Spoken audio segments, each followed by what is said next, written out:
In start of the movie we see that there's a mystical tower in the middle of the desert that is always surrounded by black clouds and lightning, and that's where a sandship led by the admiral is currently sailing to. Their trip is suddenly interrupted, however, when they're attacked by a monster that lives in the dunes called Diablos. It tries to knock over the ship by pushing it with its giant body, so the admiral rushes to the wheel and tries to steer the vessel out of the monster's way. The escape is successful, but sadly, when trying to rescue Handler from falling off the ship, the hunter falls instead and is left behind in the desert. Captain Natalie Artemis and her security team are searching for a missing team of soldiers in the desert. The only clues they have are a recording of their SOS message and the wheel tracks on the road that suddenly come to a stop, as if the vehicle that left them had disappeared in thin air. Suddenly, a dark storm appears in front of them. The team gets on their vehicles in order to escape. No matter how fast the team drives, though, the storm is faster and soon reaches their cars, pushing them inside a portal. As the vehicles fall off the edge of a cannon, the cars are pushed by the wind. They roll and turn over and over, throwing the people inside off their seats. When they finally land and the soldiers come out, they notice the storm has backed off and is floating above a mountain area with various structures that aren't on their maps. All their electronics are fried, and not even their compass is working, so they decide to try to return back to base by navigating using the sun. Axe tells them to wait, because he finds the cars used by the lost team. There are bodies next to them, burned to such an extreme that couldn't be accomplished by a flamethrower. There are glass shards around, which indicate something exceedingly hot having melted the sand, and empty bullets, which means the dead soldier defended themselves from something. Getting worried about whatever it is that caused this, the team gets back on their cars and leaves the area, unaware that Hunter is watching them. But they stop again when they find one more mind-blowing thing, a giant animal skeleton, bigger even than a dinosaur.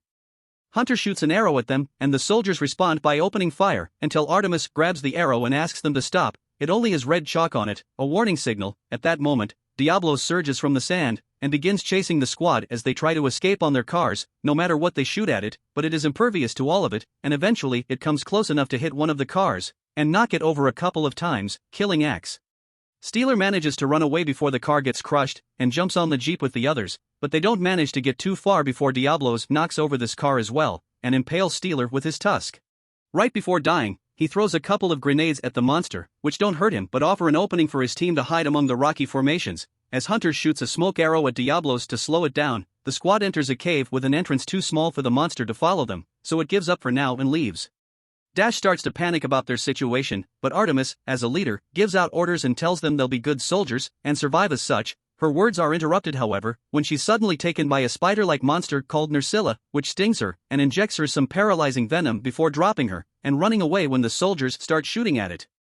Marshall and Lincoln try to give Artemis CPR to no avail, and Dash begs them to get going, because more Nursillas are coming out now that night has fallen. Assuming Artemis is dead, Lincoln, Marshall, and Dash leave the cave as they continue to fire at the monster with the help of Hunter, who is shooting explosive arrows from top of a cliff, and must run away when a Nursilla comes after him.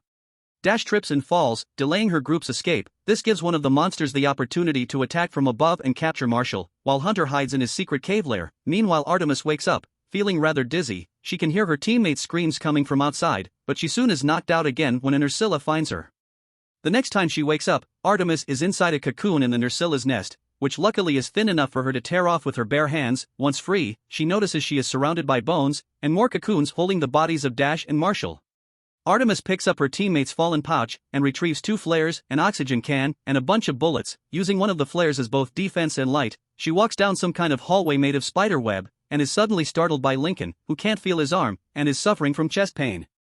Unaware that the monsters are following them, Artemis helps Lincoln walk towards an exit when her flare goes off. In the time it takes her to turn on the other one, a Nursilla appears in front of them, which Artemis keeps obey with her new flare. Things get complicated when Lincoln feels more pain on his body, and tears off his shirt only to find out there are hatching eggs on his wound. The Nursilla grabs him and takes him away, and when it tries to do the same with Artemis, she lights it on fire by combining the flare with the oxygen can, causing the whole nest to burn. Artemis starts climbing towards the exit, and she almost makes it when a Nursilla grabs her leg and drags her back in, so she frees herself by throwing the bullets she salvaged into the fire, making them explode. When she finally comes out of the cave, it's morning, and the sunlight prevents the Nursillas from following her. Then she cuts open a bullet she finds on the ground, and pours the gunpowder on the wound on her ankle. Then she hits 2 rocks together to create a spark, and ignite the powder, effectively cauterizing the wound. Afterward, she goes up the hill to get a better understanding of the area, but she only sees desert all around her, and the storm that brought her here far on the horizon. That could be her key to returning home, but there's something she needs to test first. She throws a rock in the sand, causing Diablos to come out with a furious roar, and leave quickly when he doesn't see her. Artemis continues her exploration of the rocky area, while Hunter follows her from afar and finds a shipwreck, which for a second makes her think she may find water, but the keg only has sand in them. When she enters the remains of the ship, she's jumped on and grabbed by Hunter from behind, but she reacts quickly and begins a hand-to-hand fight. Both of them are incredibly skillful fighters that keep each other on their toes, but while Artemis manages to stab Hunter on his shoulder with his own knife, he still manages to overpower her and win the fight. After tying up her hands, he takes Artemis to his cave lair, trying to make her walk faster before night falls and the spiders come out again. Artemis falls to the ground and picks up a glass shard without him noticing before she's picked up again and taken away. At the cave, Hunter drinks some water and eats moss from the rocks, but he doesn't share anything with Artemis, and when she tries to talk, he makes her stay silent because the Narcillas are outside, trying to dig their way in. Afterward, Hunter prays to two little figurines he carries with him, unaware that Artemis is only pretending to be asleep and is actually working on cutting the ropes on her wrists with the glass shard. The next morning, Hunter goes out to check on the storm and the monsters, and when he returns, he doesn't find Artemis where he left her, falling for her ambush. After hitting him and tying him up, she tries to drink from his water, but he kicks off the contraption so she can't have it. They cannot communicate because they speak different languages, so Artemis responds by destroying his little altar, which makes him furious. Hunter jumps on her and they begin to fight again, and all the moving around and rolling takes them out of the cave. Since they can't control the rolling, Hunter falls into a hole that takes him to the Narcillas' nest, but Artemis catches him just in time and drags him back up before cutting the ropes that tie him off. Trying to show she isn't his enemy, she offers him some chocolate as a peace offering, which he tries and loves the taste of. In return, he lends her his water skin, which she drinks from before following him to the edge of the hill area. There, they manage to communicate a little. They both want to go back into the storm, but Diablos is in the way. Artemis thinks they should go back to her military cars and retrieve their weapons, but Hunter disagrees. Guns are useless against monsters. Instead, he takes her to the entrance of the Narcilla's nest to explain his idea. If they can kill a spider and take its poison, they can use it to defeat Diablos. Artemis agrees, calling it using a monster to kill another monster, and reluctantly accepts to be bait. As the sun goes down, she moves to stand in the middle of the rocky area and sings a song to attract Narcilla's attention. The plan works, and when a spider shows up, Artemis runs in the direction of the trap they had set up. The Narcilla steps on a rope that captures her, and Hunter uses the chance to jump from above with his giant sword and cut its head in half. They also cut off its stinger, which they take back to the lair before more Narcillas come after them. The next day, they start getting their plan ready. The insides of the Narcilla's stinger are wrapped around an arrow. They build a trap at the shipwreck, and Artemis is given armor and weapons to train with. One is similar to a grappling hook, the other one is a set of dual blades that can be lighted on fire when pressed together. When the time comes to execute the plan, it goes quite well at first. They release a makeshift catapult that sends a keg flying, and it lands in the middle of sand, causing Diablos to come out at a safe distance from them. Then Artemis and Hunter start running towards her army vehicles with Diablos chasing after them, but they are forced to stop when the monster hides under the sand. Hunter decides to act as bait, while Artemis goes to retrieve her weapons, but during his run, he accidentally drops the pouch. When he comes back to pick it up, Diablos take the chance to come out and knock him off. Hunter wastes no time, and shoots the venomous arrow right into its eye. This enrages Diablos and makes it go faster after him, but Artemis distracts it by shooting the car's machine gun. Then Diablos start to feel dizzy because of the venom, but bullets are still not enough to hurt it, so it comes closer and knocks over the car after Artemis hides in it. The Diablos continues to follow her when she gets out, and Hunter takes advantage of this distraction to jump on its head and impale his sword in the middle of it. Sadly, it doesn't go deep enough, so Diablos shakes him off his body and sends him flying until he hits the other car. There's still a chance to finish it though, so Artemis shoots her hook at Diablo's head so when it moves, it raises her with it, helping her land on top of it. She pushes the sword and finishes what Hunter started, effectively killing Diablos at last. Since Hunter is still unconscious, Artemis cuts off a piece of the monster's hard skin to make a makeshift stretcher and drag Hunter across the desert with her. After many hours, the wind starts picking up and gets them in danger, so Artemis puts up a tent around them and uses the emergency army kit to keep his heart beating. The sandstorm eventually goes away, leaving them buried in sand, but thanks to the tent, they both survive. Then after another long walk, Artemis and Hunter make it to an oasis, so they decide to stop to take a break. The area is populated with tortoise-like creatures called apsaros, which Hunter explains are herbivores, so they don't need to fear them. When Artemis comes closer to the water to drink, another monster called Cephalos comes out of it to attack her, but Hunter kills it with a swift swing of his sword to later roast it over a fire. Night falls after the both have had their dinner, and they are startled by a sudden fire burning the oasis. There's another monster attacking, one bigger than all the ones they've seen so far, Rathalos, a fire-breathing dragon. A group of scared apsaros comes in a stampede, trying to escape from Rathalos, and Hunter manages to sneak away, but Artemis falls to the ground in the middle of them. She thinks she's going to be crushed when suddenly, someone appears in front of her. It's the Admiral, swinging a sword on fire to keep the Apsaros from coming closer.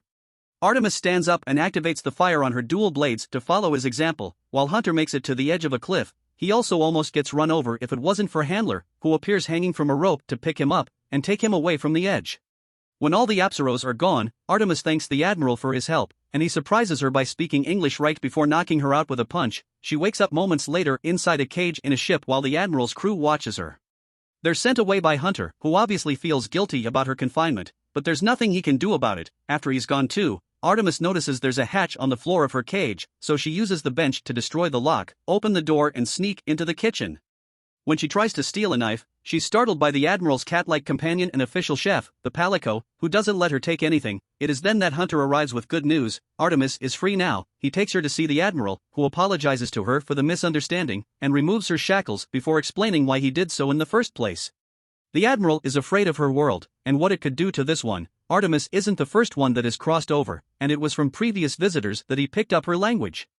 The thing responsible for all this is the Sky Tower, which lies at the peak of the mountain surrounded by the storm. It's a remnant of an ancient civilization, pretty advanced and dangerous. These ancients knew how to travel between worlds, but they're extinct now because technology turned on them, and the Admiral suspects Earth may have something to do with it.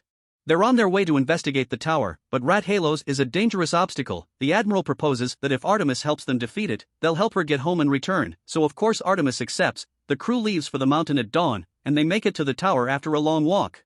The Sky Tower is standing on lava, and they think that's what powers it, allowing it to control the storm and create a gateway to her world, which looks rather unstable. As soon as they take some steps towards the tower, they find glass shards on the ground, meaning Rat Halos is close. After the Admiral reminds them that Dragon is weak right before it breathes fire, the team splits and gets ready to fight. Rat Halos appears and burns some of the members of the crew before landing between them and the tower. The Admiral is the first one to go after it, with Artemis and Hunter following him closely, all of them having their weapons on fire to be able to do any damage. Other crew members try to help as well, but Rat Halos pushes them away, while the tower starts lighting all the special markers around it. While they do manage to land a couple of hits, their damage isn't enough to take down the dragon. Rat Halos chases Artemis with fire until she's forced to jump off the cliff, only to fall into a portal and land back in her world. An army helicopter appears to help her, claiming they've been looking for her unit for a while. After putting her on a stretcher and taking her to their plane, they take off, but they don't manage to go too far. The storm appears above them again, and Rat Halos comes flying into this world. The monster destroys the plane and makes it crash before going after the other vehicles. Soldiers are shooting at it and killing them all by breathing fire on them or even eating them.